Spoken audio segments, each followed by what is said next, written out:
Okay. Today, I am doing Sam Sulek's leg day.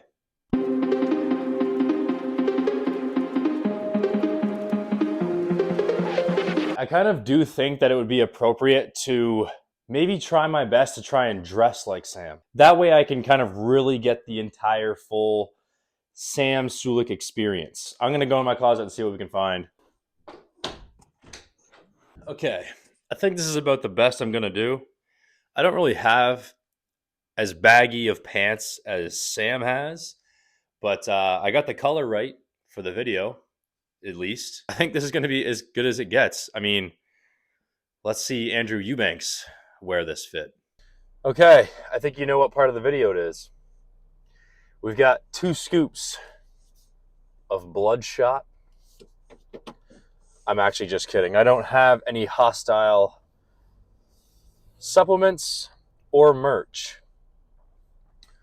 But I will say, I am very similar to Sam in a sense of having multiple gym memberships to go to. And in this clip, I've already figured out that I'm going to Naturally Fit Gym. For the most part, this is where I spit some wisdom, some motivation, tell you to do your cardio, tell you to stay hydrated, which I am well hydrated right now. So I think I'm as prepared for this workout as I ever could be. So a little bit of a backstory for me. I am a personal trainer, so I do have a client at 6 p.m., which is in 2 hours and 20 minutes. So I'm pretty confident, you know, after watching Sam's videos, I'm pretty confident that I can fit it in that time frame and, you know, still have a little bit of time to cool myself down before my client comes. But for now, let's just skip to the very first part of the workout.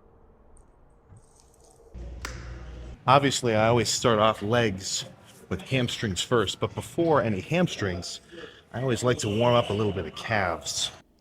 All right, guys, so I'm going to break down what I actually think about this workout as we go along. Now, as you can see, Sam is starting with some calf raises that are backwards on the lying hamstring curl.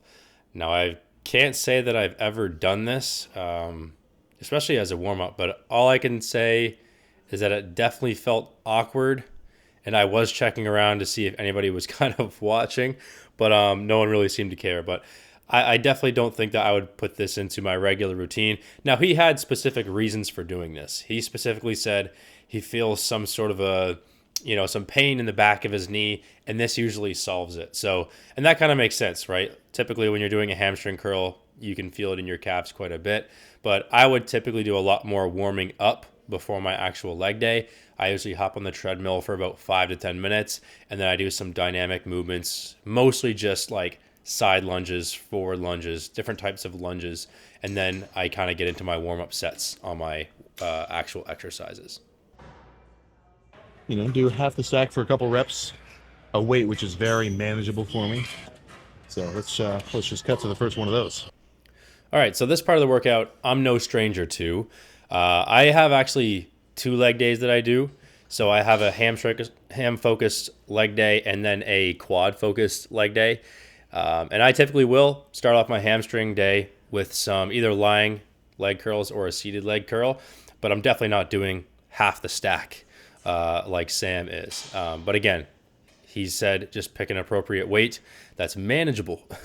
So I noticed his form as well was feet close together. And I noticed he does that for leg extensions and his squats too. So I'm guessing that's just what feels good for him. Now, as you can see, I still have a little bit of a gap between my legs. That's still closer than I would normally go. But I wanted to kind of do it as close to what he does as possible. But having them just close together like that just felt weird. I think we have one more set, and then we're moving on to something else.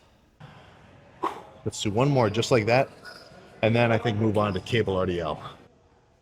Sam's training is all about taking failure to an entire different level. I think if you end your set just because you can't perfectly, reach 90 degrees with your knees, dude, You're leaving so much fucking intensity on the table that it's not even fucking funny. Now, Sam's been talking about lowering his overall volume, so I think he's trying to get away with as little volume as possible, but he's someone who trains with a lot of intensity, like more intensity than anybody's ever seen. And I think the fact that he does allows him to get away with doing a lot less volume. So I don't know if that would work for everybody, but if you train hard, I think you can get away with less. Cables are taken. I might have to reevaluate.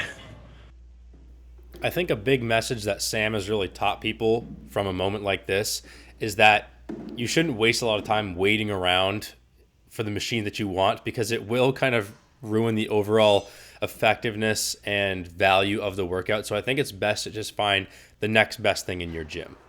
RDLs are fucking tricky. It's going to be hard for you to not just feel your lower back and your glutes. Right under the bar, touching heels and toes. And then, I don't know, man, just fucking bend over and try to pull with your hamstrings. That's really all I can say. Now, as you can see, my gym has 3 Smith machines, and only this one was available. And this one does not go down all the way. Now, if you're really trying to target hamstrings over your glutes, I think you really do need that depth. So I had to get a little bit of a platform to stand on so I could go down past my knee, just because the machine wouldn't allow me to do that. But this is probably my favorite part of the workout. I love Smith machine RDLs. I find I can focus a lot more on my hamstrings and even my glutes than my lower back. So obviously this movement is very, very, very heavy on the lower back. So it's not like you're not going to feel it there. You can't just magically have better form and not feel it in your lower back. But I think there's ways to kind of improve where you feel it. But I was kind of sad the fact that he only did 1 set of this. I find watching his workouts, it's a little bit unpredictable to tell what he's going to do or how many sets he's going to do. I'm just going to do the one. I just wanted to get that stretch on kind of my upper hamstring. Let's just finish with 1 more set of fucking laying curls, and then we can get quads started. This is one place where me and him differ in our training. Once I'm done with the movement, I am not going back to it. I'm just moving on. Let's go take the leg extension before someone else snags it. A bit more moderate, a weight that I can really control, and I'm really trying to squeeze. So we're doing single leg extensions, which I'm pleased about.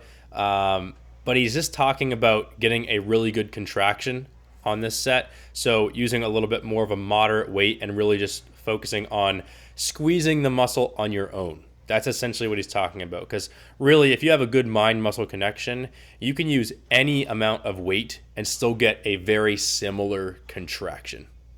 I think let's go a little heavier, kind of more of a throw the weight around kind of set for the next one.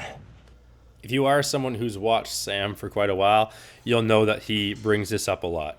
He's got sets that he does where he's going for the contraction, so it's less about the weight. And then he's got sets where, people always claim him to be an ego lifter, but he likes to have those sets where he's just simply throwing the weight around and just pushing that muscle to the limit. Let's go see how squats feel. And if they're good, we'll just cut to that first working set. Needless to say, I was not looking forward to this at this point in the workout. Okay, like I mentioned earlier, he does a little bit of a close stance on almost all of his leg exercises, and he also adds a 25-pound bumper plate to elevate his heel to allow him to go a little bit deeper. And I think he also mentioned that it feels better on his knees. Now, those are 2 things I normally don't do.